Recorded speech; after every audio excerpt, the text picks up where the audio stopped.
κινητή σου και το μεγάλο μουσικής θα συνεχίσει το πολύ σημαντικό έργο που έχει ξεκινήσει και με την βοήθεια του ίδιου του μεγάλου και του Υπουργείου και δική μας μεριά πιστεύουμε αυτό το έργο θα μπορέσει να αφήσει τη μνήμη ζωντανή.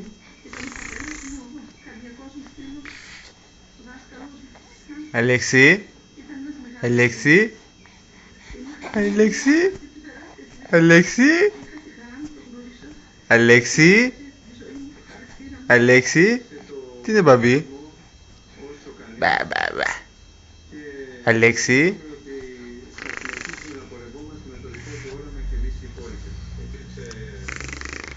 Για όλους όσους συνεργάστηκαν μαζί του και όσους το γνώρισαν όλα αυτά τα χρόνια, άοκνος εργάτης της κοινωνικής αλλαγής στην πατρίδα μας.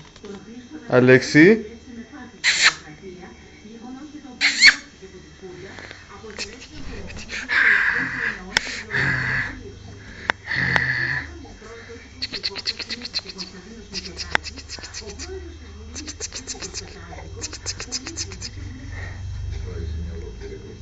Αλέξη, Αλέξη.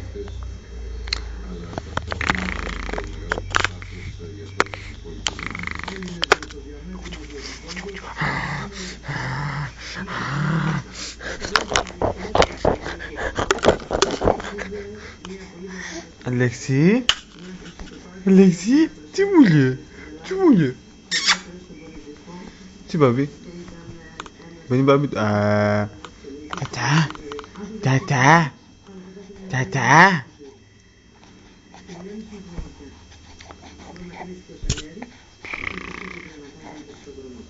Μαζί με το Χρήστο Ναυράκη, τον Πατρίδη, για τη νέα γενιά, έφυγε μια ολόκληρη εποχή. Για τους ανθρώπους του πολιτισμού και του τύπου, αυτή